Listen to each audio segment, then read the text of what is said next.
Good morning students, class 11th। आज हम आपके हाफ ईयरली एग्ज़ाम के बाद अब नया चैप्टर स्टार्ट करने जा रहे हैं और ये है आरोह पद्य भाग से कविता है वे आँखें, और इसके कवि हैं सुमित्रा नंदन पंत। तो कविता पढ़ने से पहले हम जो है कवि परिचय कवि जो है सुमित्रा नंदन पंत, इनके विषय में हम जान लेते हैं। कवि परिचय। पंत जी का मूल नाम गोसाई दत्त था। इनका मूल नाम क्या था?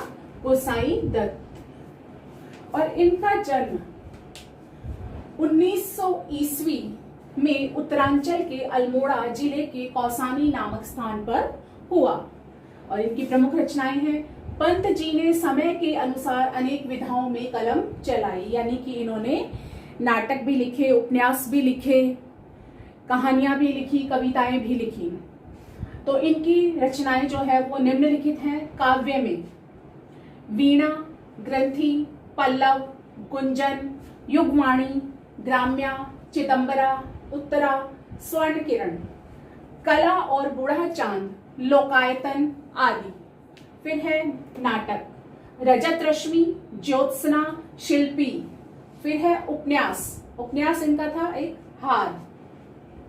कहानियां व संस्मरण, 5 कहानियां, 60 वर्ष, एक रेखांकन।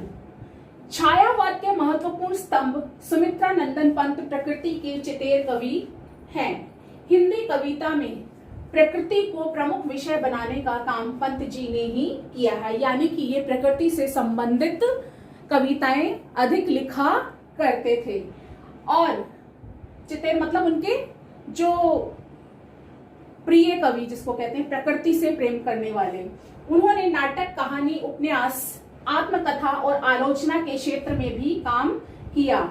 रूपाभ नामक पत्रिका का भी संपादन इन्होंने किया। पुरस्कार, भारतीय ज्ञानपीठ पुरस्कार, साहित्य अकादमी पुरस्कार, सोवियत लैंड नेहरू पुरस्कार तथा भारत सरकार ने इन्हें पद्म भूषण से भी सम्मानित किया। इनकी मृत्यु 1977 ईस्वी में हुई।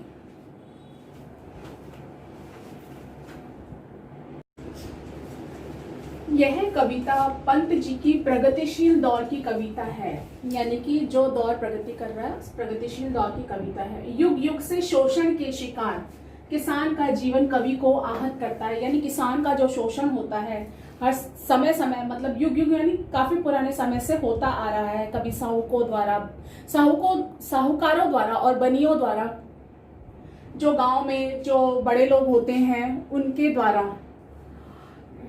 तो ये क्या है? जीवन कवि को आहत करता है मतलब दुखी करता है। यह कविता दुष्चक्र में फंसे किसानों के व्यक्तिगत एवं पारिवारिक दुखों की परतों को खोलती है। तो कविता का पहला स्ट्रेंजा है, मतलब पहला पैराग्राफ है। अंधकार की गुहा सरीखी उन आंखों से डरता है मन, भरा दूर तक उनमें दारुण दैन्य दुख का नीरव रोदन। वह स्वाधीन किसान रहा, अभिमान भरा है आंखों में इसका, छोड़ उसे समझदार आज संसार कगार सदृश बह खिसका। इसके शब्दार्थ देखिए। गुहा मतलब गुफा, सरीखी मतलब समान, सदृश, नीरव मतलब शब्द रहित, जहां कोई शब्द नहीं है, रोदन मतलब रोना, मंझधार यहां पर आया है समस्याओं के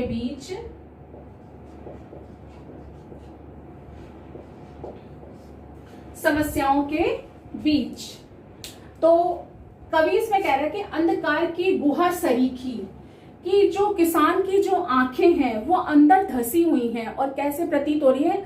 अंधकार की सी गुफा के समान प्रतीत हो रही, यानी उनकी आंखों में जो है गड्ढे पड़ गए और आंखें जो हैं अंदर धस चुकी हैं। उन आंखों से डरता है मन, कवि कहता है उन आंखों को देखने से मन में एक अनजाना सा डर पैदा होता है। दूर तक उनमें दारुण दैन्य दुख का नीरव रोदन, उन आंखों में दूर तक कवि को दीनता यानी दुख का रोना ही सुनाई देता है, यानी कि उन आंखों में दूर दूर तक दुख ही दुख नजर आता है। वह स्वाधीन किसान रहा, अभिमान भरा आंखों में इसका, यानी कि जो किसान का जो अतीत है, यानी कि उसका जो बीता हुआ समय है वो उसके लिए बहुत अच्छा था। उसकी आंखों में एक स्वाभिमान था। क्यों? क्योंकि उसके पास उस समय सब कुछ था। और छोड़ उसे मझधार आज संसार कगार सदृश बहने खिसका, यानी कि आज जो संसार है उसे मझधार यानी समस्याओं के बीच में छोड़कर किनारे की तरह दूर चला गया है। और इसकी व्याख्या कुछ इस प्रकार है। कवि कह रहा है कि पंत जी ने भारतीय किसान के भयंकर शोषण में दयनीय दशा का वर्णन किया है, यानी कि किस प्रकार से किसान का जो है शोषण किया जाता है। साहूकारों द्वारा, बनियों द्वारा उनकी जमीनें ले ली जाती हैं, उन पर कर्ज चढ़ा दिया जाता है, जो कि वो जिंदगी भर नहीं उतार पाता है किसान। भयंकर शोषण व दयनीय दशा का वर्णन किया है। कवि कहता है कि शोषित किसान की आंखें गड्ढों में धसी हुई हैं, यानी कि उसकी जो आंखें हैं और अंदर धस चुकी हैं और वो अंधेरी गुफा के समान दिखाई देती हैं, जिससे मन में एक अज्ञात सा भय उत्पन्न हो जाता है। अज्ञात सा मतलब एक अनजान सा भय उत्पन्न हो जाता है। उन आंखों में दूर तक कवि को दुख ही दुख नजर आता है। उन आंखों में भयानक गरीबी का दुख व्याप्त है। क्या है? जो किसान की गरीबी है वो उसकी आंखों में नजर आती है।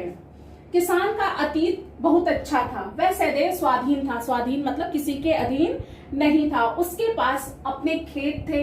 उसकी आंखों में स्वाभिमान झलकता था। जब उसके पास अपने खेत थे, सब कुछ था, जमीन थी, तो वो एक स्वाभिमानी पुरुष की तरह रहता था। परंतु आज वह किसान अकेला पड़ गया है, तो संसार ने उसे समस्याओं के बीच छोड़कर किनारे की तरह बहकर उससे जो है दूर चला गया है। यानी कि उसके जो समस्याएं हैं उन समस्याओं को देखकर संसार ने उसे अकेला छोड़ दिया है। सेकेंड पैराग्राफ है पोएम का। लहराते हुए खेत द्रगों में हुआ बेदखल अब वह जिनसे हंसती थी उसके जीवन की हरियाली जिसके तृण तृण से आंखों में ही घूमा करता वह उसकी आंखों का तारा कारकुनों की लाठी से जो गया जवानी में ही मारा। द्रगों मतलब आंखों में। किसान की आंखों में हमेशा उसके लहराते हुए खेत उसे दिखाई देते थे, जिनसे वह अब बेदखल हो चुका था, यानी उससे वो खेत साहूकार द्वारा, महाजन द्वारा छीन लिए गए थे। हंसती थी उसके जीवन की हरियाली जिसके तृण तृण से, यानी कि जिन खेतों में उसके हरियाली लहराया करती थी, हमेशा हरियाली रहती थी और उसके जीवन में हंसी रहती थी उस हरियाली से, तो क्या है, अब वो उसके जीवन से जा चुकी थी। आंखों में ही घूमा करता, यानी कि उसकी आंखों के आगे बार बार वही नजारा आता है जब उसकी आंखों का तारा, यानी कि उसके प्रिय पुत्र को कारकुनों मतलब जमींदार के आदमी कारिंदे, उन्होंने उसे लाठी से पीट पीट कर उसके ही सामने उसे जवानी में मार दिया था। तो व्याख्या कुछ इस प्रकार है। कवि कह रहा है कि किसान अपने अतीत को याद करता है, यानी कि जो बातें उसके साथ हो चुकी हैं उसे याद करके वो रोता है। अपनी आंखों के सामने लहलहाते खेत नजर आते हैं, उसे अपना अतीत याद आता है कि पहले उसके खेतों में किस तरह से जो है फसलें लहराया करती थी, जिन खेतों से उसे बेदखल कर दिया गया, अब जो खेत उससे छीन लिए गए हैं, महाजन ने अपने ब्याज और धन की वसूली के लिए उससे वो खेत जो है छीन लिए, उसको नीलाम कर दिया है। इन खेतों में कभी हरियाली होती थी कि इन खेतों में भी कभी हरियाली, हरी हरी फसलें लहराया करती थी, जो उसके जीवन को सुखी बनाती थी, जो उसके जीवन में खुशहाली भर देती थी। आज सब कुछ समाप्त हो गया है। किसान को अपने प्रिय पुत्र की याद आती है जब उसके जवान बेटे को जमींदार के कारिंदों यानी जमींदार के आदमियों ने उसी के सामने पीट पीट कर उसे मार डाला था। थर्ड पैराग्राफ है। बिका दिया घर द्वार महाजन ने न ब्याज की कोड़ी छोड़ी, रह रहे आंखों में चुपती वह कुरकुही बरगों की जोड़ी, उजरी उसके सिवा किसे कब्बास दुहाने आने देती, आंखों में नाचा करती उजड़ गई जो सुख की खेती। कुर्क मतलब नीलाम, बरधों मतलब बैलों की जोड़ी। बिका दिया घर द्वार महाजन ने क्या है, अपना धन वसूलने के लिए, ब्याज वसूलने के लिए जो क्या है, एक भी कौड़ी नहीं छोड़ी, यानी कि उसकी जो बैलों की जोड़ी थी वो भी उसे नीलाम कर दिया, उसकी जमीन भी नीलाम कर दी, और उजरी उसके पास, किसान के पास एक उजरी नाम की गाय थी, पास दुहाने आने देती। वो अपना दूध दुहने के लिए किसी को भी, किसान के अलावा किसी को अपने पास नहीं आने देती थी। आंखों में नाचा करती उजड़ गई जो सुख की खेती, उसकी आंखों के समक्ष वही लहराती फसलें जो है बार बार नजर आती थी, यानी कि जो उसकी सुख की खेती थी, जो उसे सुख पहुंचाती थी। अब कवि कह रहा है कि किसान कर्ज में डूब गया, यानी कि उसने महाजन से कभी कर्ज लिया था जिसमें वह डूब गया। महाजन ने धन व ब्याज की वसूली करने के लिए, क्योंकि किसान क्या है, अनपढ़ होता है, महाजन क्या है, पढ़े लिखे होते थे, तो वो गलत कागजों पर उनसे अंगूठा लगवा लिया करते थे, जो जिंदगी भर उनसे ना तो वो कर्ज उतर पाता था और ना ही वो उसे दे पाते थे, उसका ब्याज तक उनका बढ़ता रहता था। तो महाजन ने क्या है, धन व ब्याज की वसूली करने के लिए किसान की जमीन, बैलों की जोड़ी, सब कुछ नीलाम करके उसे घर से बाहर निकाल दिया। किसान के पास एक उजली गाय थी जो किसान के अलावा दूध दुहने के लिए किसी को अपने पास नहीं आने देती थी। मजबूरी में दुखी होकर किसान को उसे भी बेचना पड़ा। ये सारे दृश्य जो है उसकी आंखों के समक्ष आ जाते हैं। उसके सुखी जीवन की खेती जो है अब उजड़ चुकी है। किसान अब हताश और निराश है, यानी किसान के समक्ष अपने अतीत में जो उसके जीवन में खुशहाली थी, उसका जो सुखी जीवन था, उसके वही सारे दृश्य, उसके खेतों में लहराती वो फसल, उसका सुखी जीवन, वही सब कुछ उसकी नजरों के सामने बार बार आ जाता है, जो कि अब वर्तमान में किसान के पास नहीं है, जो कि सब कुछ साहूकार या महाजन द्वारा नीलाम कर दिया गया है, जिससे देख देख कर किसान जो है दुखी और हताश होकर बैठ गया है।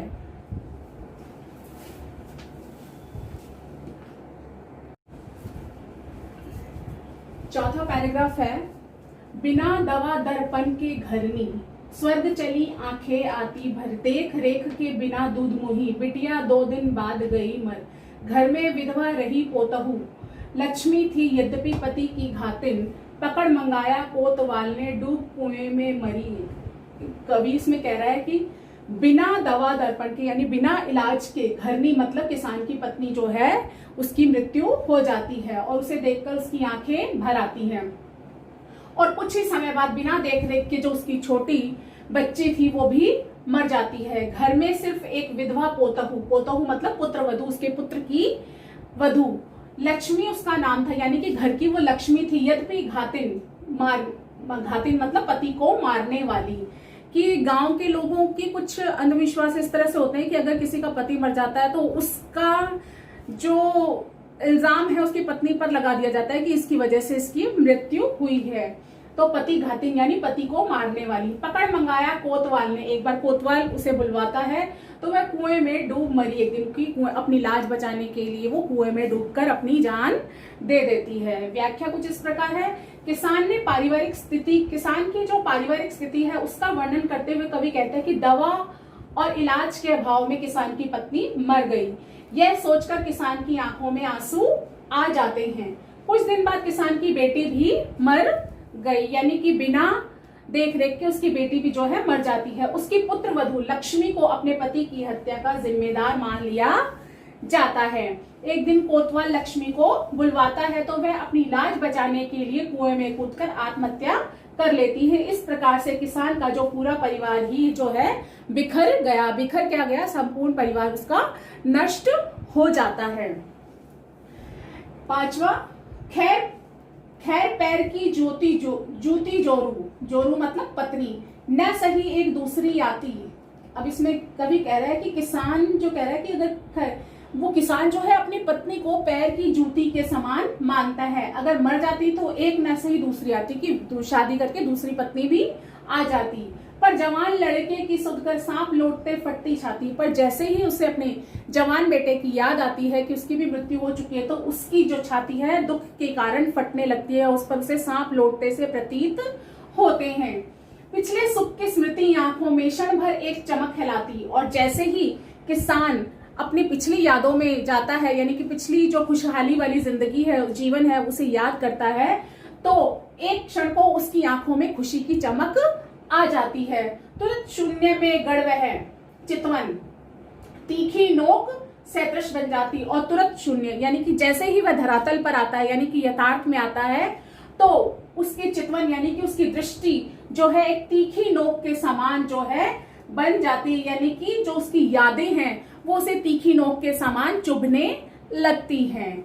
तो कवि कहता है कि किसान को अपनी पत्नी की मृत्यु का विशेष अफसोस नहीं है, विशेष दुख नहीं है, शोक नहीं है, वह उसे पैर की जूती के समान समझता है। गांव के लोग ऐसे ही होते हैं कि जो पत्नी है उसको वो पैर की जूती के समान समझते हैं, वह उसे पैर की जूती के समान समझता था। यदि वह नहीं रहती तो दूसरा विवाह किया जा सकता था। कवि कहता है कि किसान की पत्नी अगर मर गई थी तो उसे कोई इसका बड़ा अफसोस नहीं था, विवाह करके दूसरी पत्नी भी लाई जा सकती थी, परंतु अपने जवान बेटे की याद आने पर उसकी छाती फटने लगती है, उस पर सांप लौटते से प्रतीत होते हैं।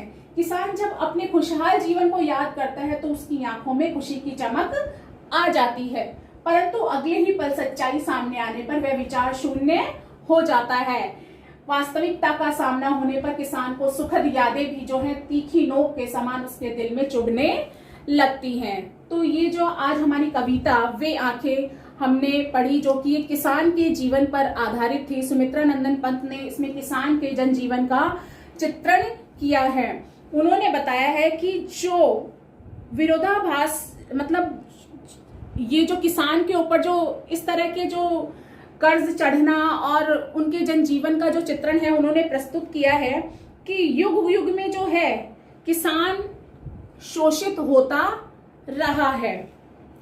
और दुख की बात यह है कि स्वाधीन भारत में भी किसानों को केंद्र में रखकर व्यवस्था के निर्णायकों ने कोई हस्तक्षेप नहीं किया है। और दुष्चक्र में किसानों के व्यक्तिगत एवं पारिवारिक दुखों की परतों को यह कविता जो है दिखाती है, और स्पष्ट रूप से विभाजित समाज की जो वर्गीय चेतना का पूरा खाका है, यानी कि समाज ने जो अलग अलग वर्ग बना रखे हैं उसका जो पूरा एक ढांचा है वो इसके माध्यम से हम सबको कवि ने दिखाया है। धन्यवाद।